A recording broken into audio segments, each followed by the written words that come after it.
All right? So, multiple differences between civil rights and civil liberties. All right?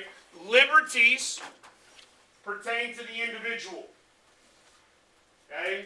Civil liberties pertain to the individual, and they are protections against governmental overreach. All right? Civil rights are something different, and we'll get to civil rights next week. Maybe Friday. I don't know. What are we doing Friday? Nope, next week. Sometime next week we will get to it. Okay? So, predominantly what we're going to move into here is the Bill of Rights. All right? That's the big thing we're going to start discussing over the next couple of weeks, and this will be a longer unit. Right? This is probably the unit that I care most about in this class for a variety of reasons. Right? One, your civil rights and civil liberties to me are paramount. Right? I think that it's incredibly important that you know what your rights and your liberties are. It's also important to me that you understand how your rights and liberties play out with other things that are going on in the world and sort of where obligations lie versus legal requirements. Hopefully, well, you should understand before we get to the end of this that your civil rights and civil liberties are not unlimited, right? So hopefully you'll grasp that concept. Yes, you have freedom of speech, but that freedom of speech is not absolute, right? That means that you cannot say anything you want, anytime you want, without repercussions. Okay? That gets into some wildly interesting issues, and that's going to be what a lot of this unit is going to be about, is some of the nuances about this. So this is a band from Oregon or Seattle. They're in the Northwest. I forget where. They're called the Slants.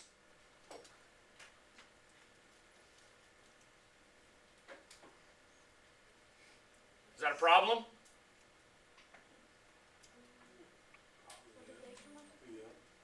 Well, bands get to name themselves. Bands do absolutely get to name themselves. I'm just saying, it's a little complex. All right. So we're going to talk about that because we're going to talk about, well, speech is really this week, right? We're going to talk about freedom of speech in depth and what that actually means. All right, so again, as I said at the beginning, like, civil liberties are protections from government power. They are different than civil rights. Okay? For the most part, your civil liberties are protected through judicial action, right? And so when I say protected, I mean like the evolution of them. Again, if we go back to the founding that we talked about at the very beginning of the semester, right, our rights and our liberties are endowed to us by our Creator, yes? Right? So there are things like, I need you to understand, your freedom of speech does not come from government. Do you understand that? Government did not grant you the ability to speak your mind. You were created with the ability to speak your mind. Okay? Alright, so understand that. Alright? I also want you to realize that civil liberties are obviously not nearly as easily understood as what some people might think. There is a fine line when you look at like social contract theory, which we talked about at the beginning of the semester, right? Social contract theory is that idea of you giving up what I refer to as trivial liberties, yes? Do we remember that?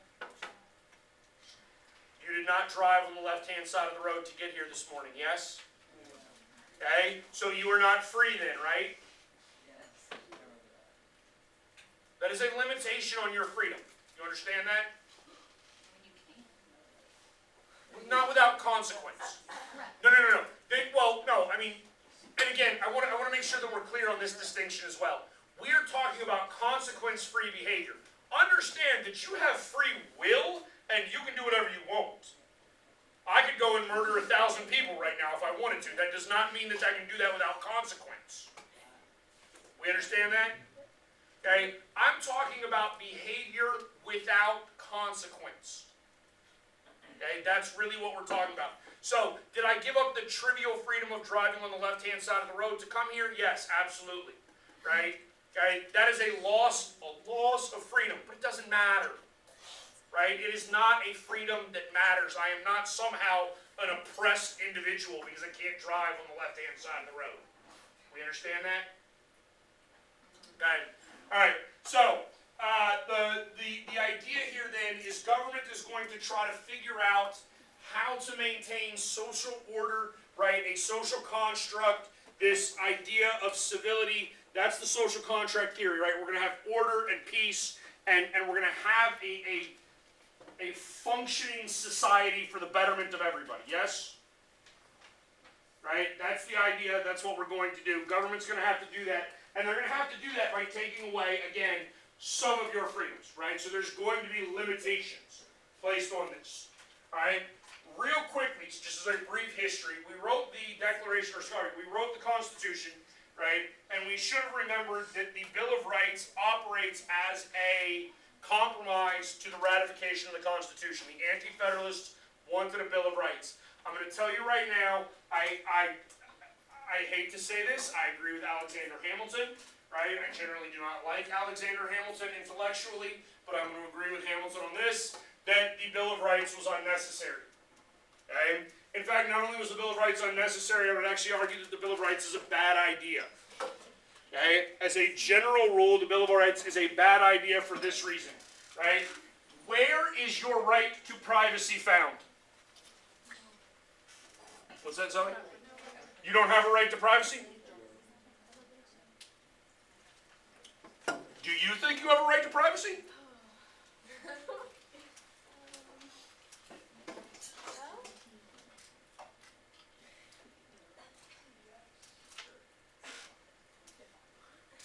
No wrong answers in life. Do you think you have a right to privacy?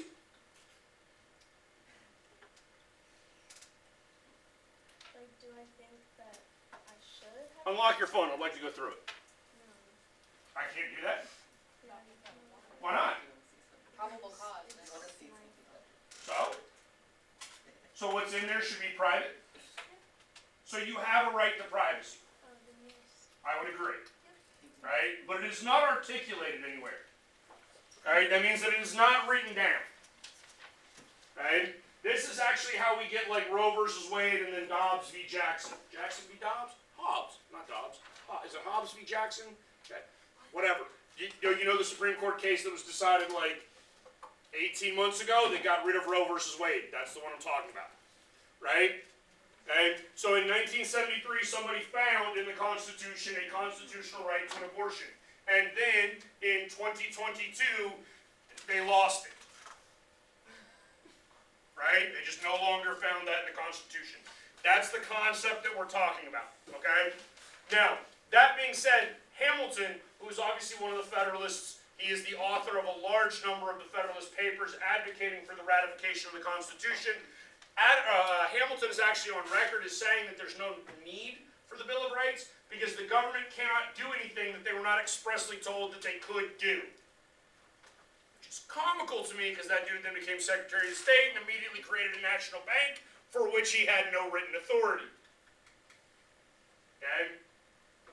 So, while the Bill of Rights is a bad idea in that regard, it's a good idea in the sense that government, from the very beginning of the creation of the United States government, under the Constitution, began to violate said Constitution. Okay? Hopefully you learned this in a U.S. history class. You learned that the Alien and Sedition Acts of 1789 was a direct violation on free speech.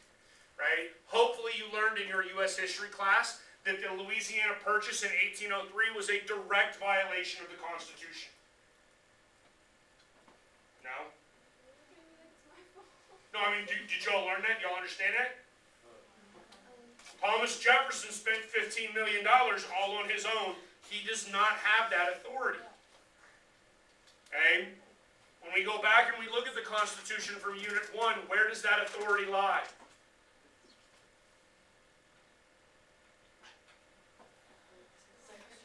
House of Representatives. Only the House of Representatives can spend my money. It is my money. Make no mistake about that. It is not the United States government's money. They took it from me. Okay? Alright, so, again, don't care about that. This is, again, the brief history. We get the 10 from the Bill of Rights. Honestly, they're also probably not laid out very well in the sense that we're going to bounce from rights to liberties to rights and back again. And so I don't completely care that you understand that. Okay? But the next thing that I need you to understand as we go through this, okay, and I don't know if I did a good enough job explaining this in the very first unit either, and the Constitution of the United States belongs or governs what entity? Do we understand that question? The Constitution applies to who?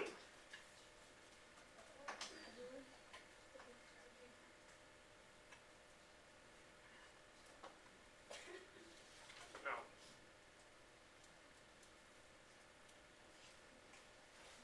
Okay, the Constitution is a list of what? Rules. Rules for who? No, not rules for people. It's rules for government. Okay, it's rules for government. We understand that? Okay, that's why Article 1, Section 8 says Congress shall have the power to, and then it lists like the 18 things Congress is allowed to do. That's it. Just them 18. Nothing more. I don't know if 18 is the right number. I'm making that up. It's probably closer to like 25. But still, right?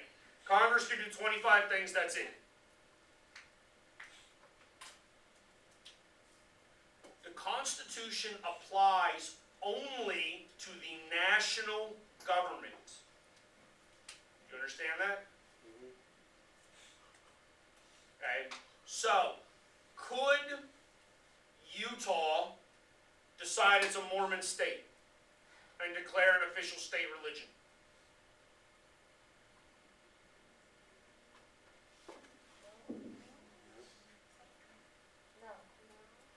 So here's the thing. Obviously, Utah does not exist in 1789 when the Constitution is written. Had Utah existed in 1789, Utah absolutely could have done that. Okay? The Constitution originally is only applicable to the national government. Okay? Now this, to understand this, you need to realize our founding fathers were afraid of what? Tyranny. That's the word I would actually like you to use. Too much power, too much government. Those would be correct. I would take that, right? But tyranny is the word, a singular word I would like you to use. Yes.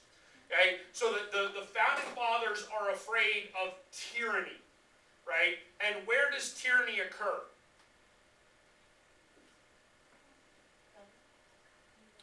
Government is tyrannical, right? But it is a government that you do not have a voice in. You understand that? Okay? Like, we didn't get a voice with the King of England. Therefore, he was tyrannical. Okay? The Founding Fathers, it never dawned on the Founding Fathers that state government could be tyrannical. It never dawned on the Founding Fathers that local government could be tyrannical. Okay? They were not concerned about local government and state government because in their mind, they were the local government and the state government. Okay? It was a national government far away in Philadelphia or Washington, D.C. or wherever, right, that could become tyrannical. So the Constitution applies to them. That means that the Bill of Rights applies to the national government only. Okay? But we all recognize right now that obviously Utah could not declare an official religion today. Okay? Over the course of time, we have begun to incorporate the Bill of Rights into state laws. Okay? And that happens through the 14th Amendment. The 14th Amendment is arguably the most important amendment to the Constitution, period. The 14th Amendment has a number of clauses, but two of the utmost importance are the Due Process Clause and the Equal Protection Clause. Those two clauses are utilized in order to ensure that state governments, local governments, the national government, nobody violates our basic rights and liberties. All right? By the time we get to 1925, right, we're actually going to start, and the term here is incorporating the Bill of Rights to the states. Right? So in 1925, we have a state, I believe it's New York, right, that is outlawing free speech. And the Supreme Court realizes that if a state denies you free speech, are you free? No. Right? If you cannot speak your mind, if you cannot say what you want to say, you are not actually a free person. Okay? So I need you to understand that. Right? And then, over the course of time, we're going to start incorporating, and again, that's the word you need to know, incorporation. We're going to start incorporating other provisions from the Bill of Rights into state law on a case-by-case basis. Right? So that is what you need to understand. The actual governmental term is called selective incorporation. Right? Selective meaning case by case, and incorporation meaning that the Bill of Rights is now applicable to state laws. Okay? Are you still with me? Alright? Have we had any part of the Bill of Rights that has not been incorporated to this day?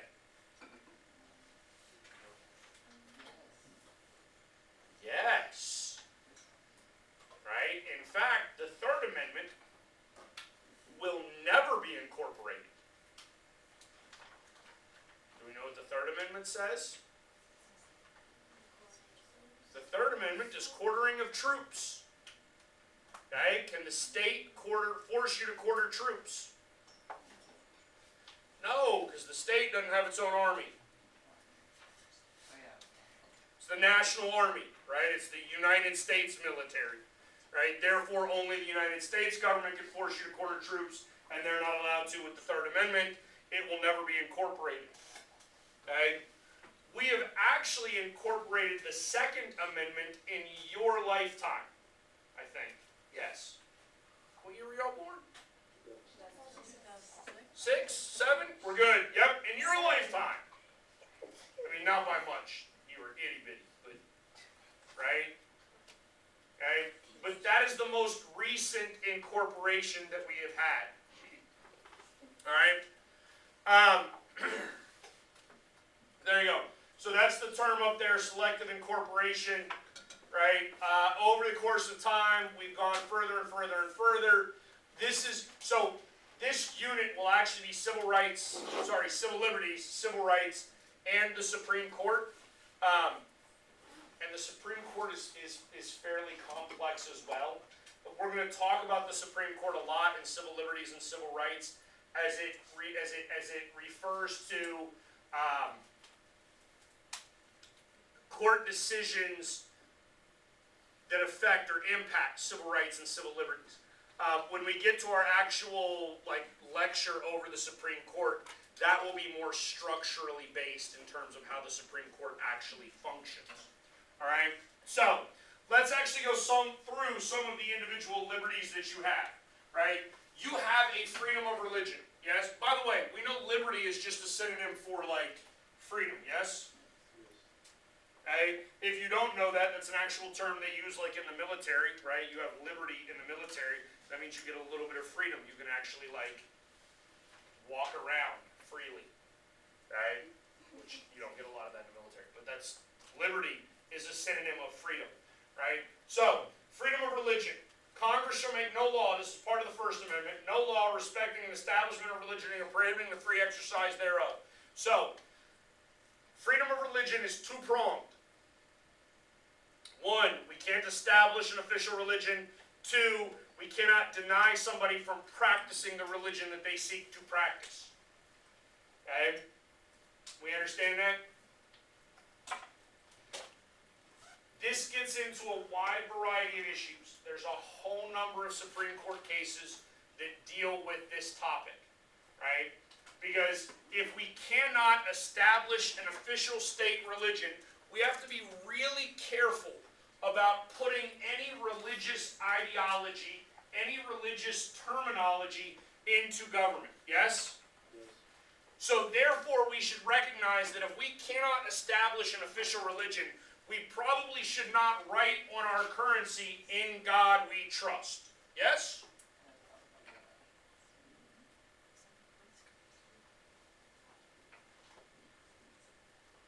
Isn't that on your dollar bill, though? Okay?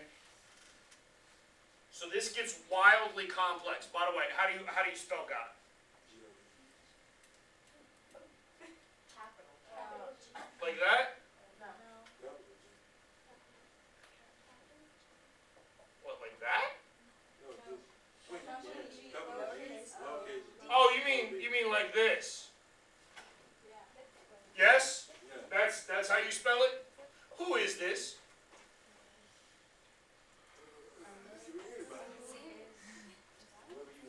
Okay, who's this?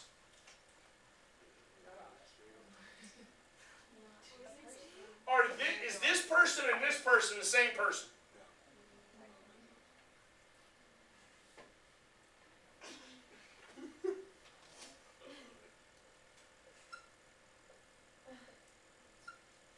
Rodney, who's that? Your dad. Who's that then? No. That is no longer your dad. Who is this? What'd you say? That's any dad. You understand the difference between like proper nouns and pronouns? Oh. Okay, so y'all confuse me with the. So who is this? That's your God, right? Very specific. Who is this? Zeus, Vishnu, Poseidon, Jesus, whatever, right?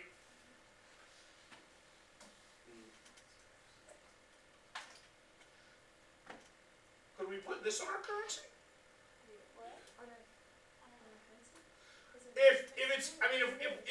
If the United States government is referencing any God, right, that's not establishing an official religion, is it?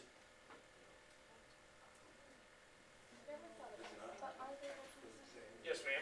What if it's like your God? Couldn't it just be different for everybody as well?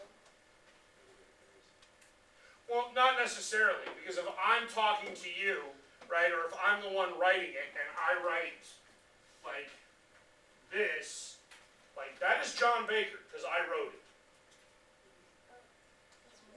Yeah, my dad's name is John. Right? Like, that's, right? If you came up here and you wrote it, it would be whatever your father's, like, legal name is. We understand that? What? So which one is on our money? This one is? Yeah. Sure? Yeah. 100% certain? Yeah. You bet your grade on that? Yeah. Would you really? Yeah. You got $1 on? I do.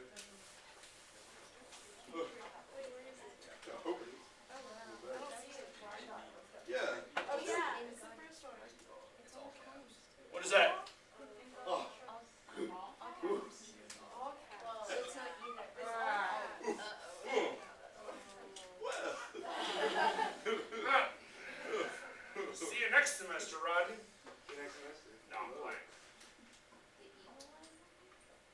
No, it's So who's this then? I don't know. I don't know.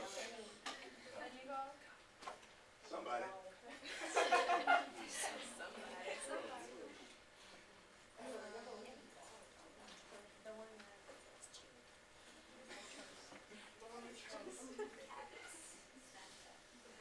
I'm a smart man. I'm not that smart. I don't know which one that is either. Okay? It's honestly, it's one of the reasons why something like this has generally been deemed permissible or acceptable. In fact, and this is what we're going to get into when and we're going to start. I start with religion because religion is two-pronged and it's wildly complicated, right? In fact, that's all we'll get through today. Of all the liberties, we will only be able to cover religion today. That's how nuanced this is. Okay? So, over the course of time, right, we have permitted government to invoke God, right? Provided that it is a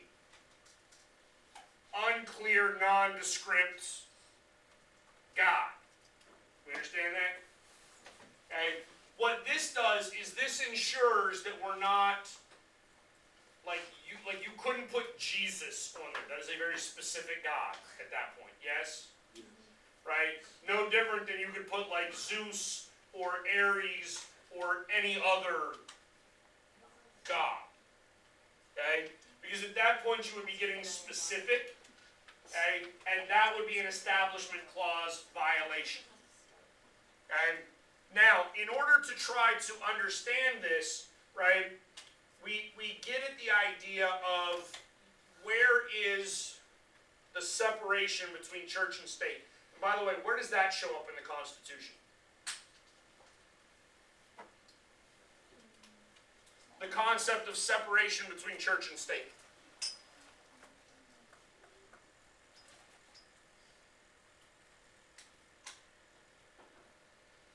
Is that also in the First Amendment?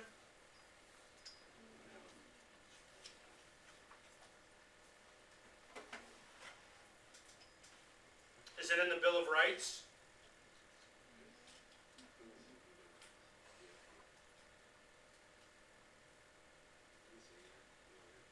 Yeah, it's nowhere.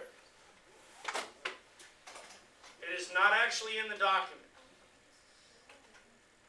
Okay? The concept of separation between church and state is actually not in the document anywhere. Well, no, I mean, it was created, it comes from an idea that comes from Thomas Jefferson, who wants a wall of separation, right? I mean, hopefully, I don't mean to disparage you if you're Catholic, right? But we understand, like, the history of the Catholic Church, yes? Very corrupt, yes? Well, power tends to have a corrupting effect. And corrupt religion is never good religion. It just isn't. Right? Because religion should be the opposite of corruption. Right? Religion is literally the idea of like taking care of the worst of people, which is the exact opposite of what corruption does. Corruption, you take care of yourself and at the expense of everybody else. Yes? Okay. So, the idea here was to try to separate them. But then, if we don't have anything that specifically states there needs to be a wall of separation or a separation of church and state, right? And we just can't provide an official religion, then very generic uses of God is cool, right? Constitutionally, we're good. So how do we know when we are and are not good?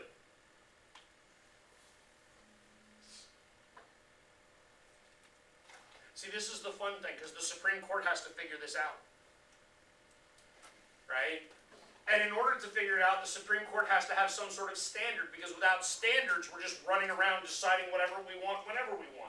And that doesn't work very well, because at that point, none of us knows what is and is not legal. So the Supreme Court comes up with a test. Three-pronged, meaning they're going to look at three things. We call this the Lemon test. It comes from Kurtzman v. Lemon. Lemon v. Kurtzman. Okay? Does the government have a secular purpose? What does secular mean?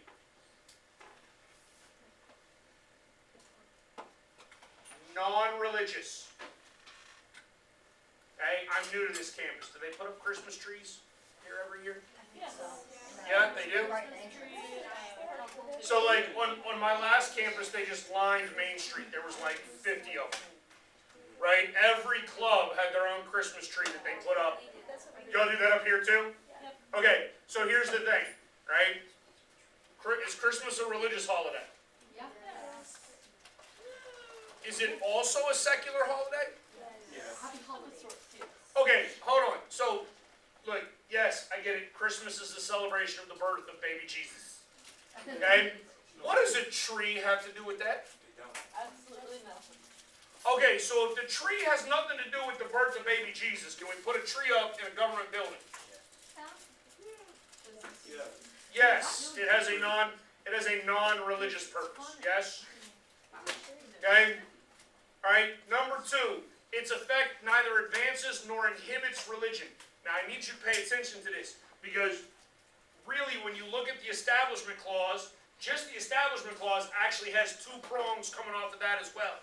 Right? Because the Establishment Clause, most of us think it means that the government cannot establish an official religion. Makes sense, right? Government, like Joe Biden's Catholic, if you didn't know. Joe Biden cannot come out today and be like, hey, we are now all a Catholic nation. He can't do that. Well, the Vatican is a Catholic nation, but it's a theocracy. It's different. Okay? But Joe Biden also cannot come out and tell the American people no one in this country is allowed to celebrate Pastafarianism. Yes, that's the real religion with the colanders on the head and the flying spaghetti monster. The giant spaghetti monster. The flying spaghetti monster. That is their god. No, I'm not doing that. I'm not the most religious human being, but that crosses a line I am personally unwilling to cross. Right? And I need you to understand that's like, I don't have a lot of lines in the sand anywhere. That would be one of them though. Like I'm just saying. Right? Okay? So, you cannot inhibit a religion. Right? Now this actually gets into like y'all remember when Donald Trump became president, he signed a travel ban? Yeah, he said like basically, well, it depends. If you listen to the liberal media, right, those people that hated Donald Trump, his ban said Muslims can't enter the country. Would that be a problem? That would be a First Amendment violation. You cannot deny Islam or Islamic people's entry into the United States. Right?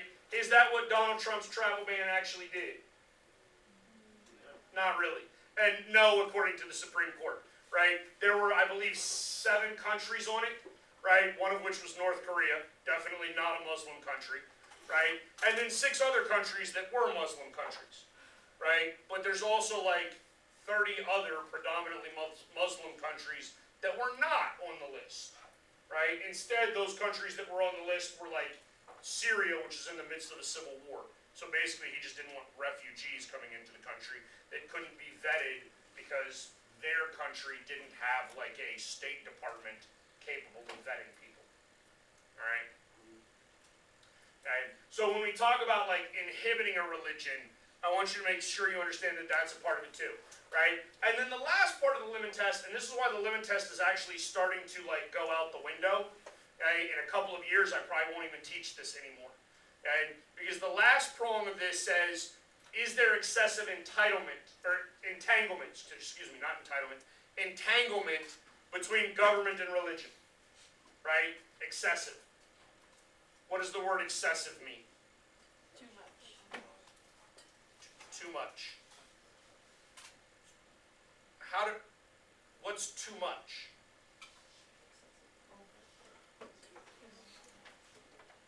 Okay, Sam, if you were to have pizza tonight, how many slices would be too much for dinner? Oh, for me? For you? Like 3. 3 would be too much? Oh, no, like 4. 4 would be too much? You're going to eat 3, Luke? How many pieces of pizza could you eat? 4 or 5?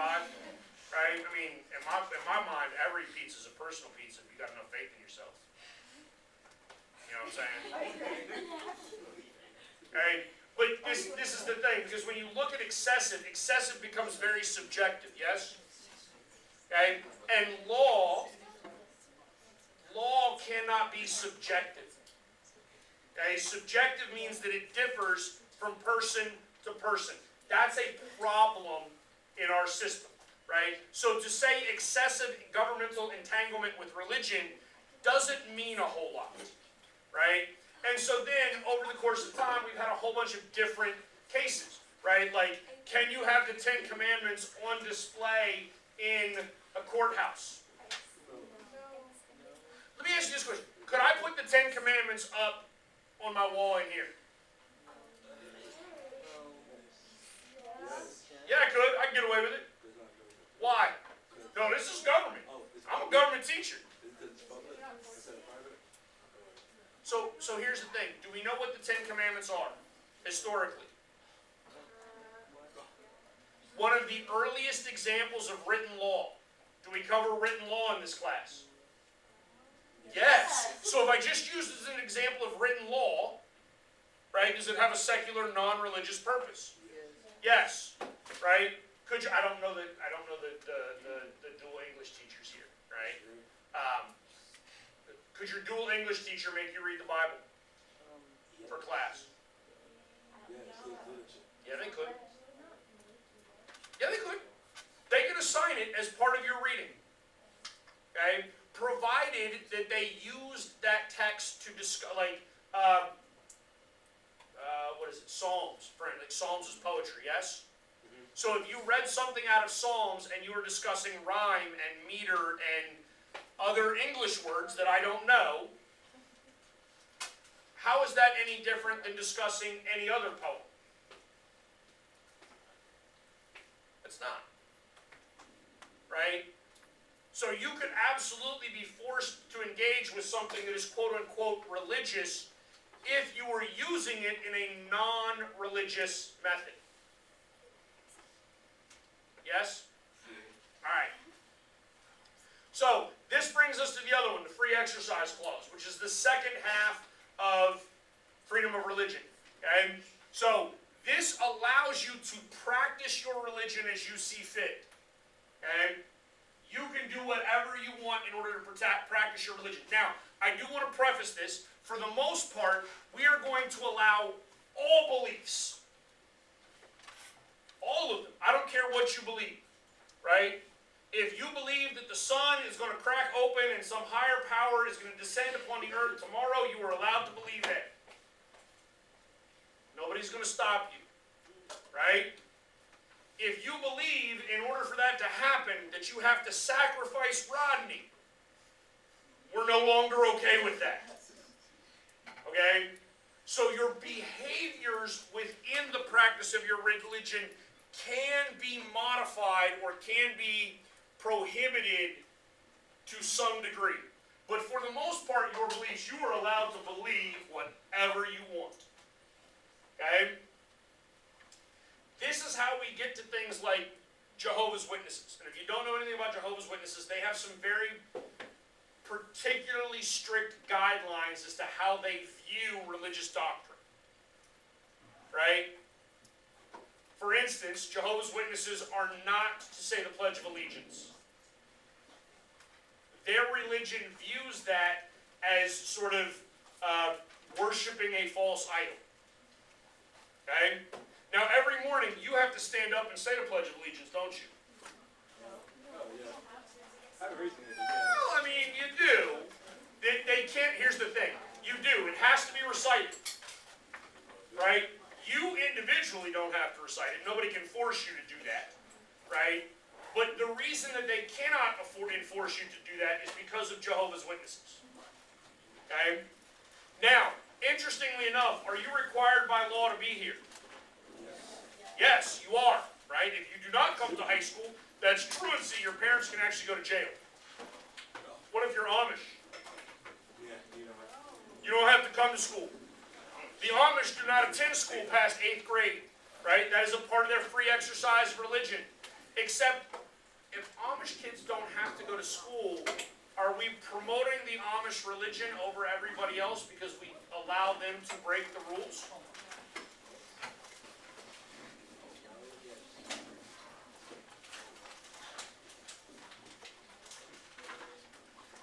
Here's the thing. Eventually, you're going to come to an instance. You're going to come to an instance where the Constitution will contradict itself. And this is what the Supreme Court then has to do, is figure out how to deal with those contradictions. Right? Now, one of the other things that's been happening with the free exercise clause, and I've got like a minute and a half, less than a minute. Bye! Have a good day.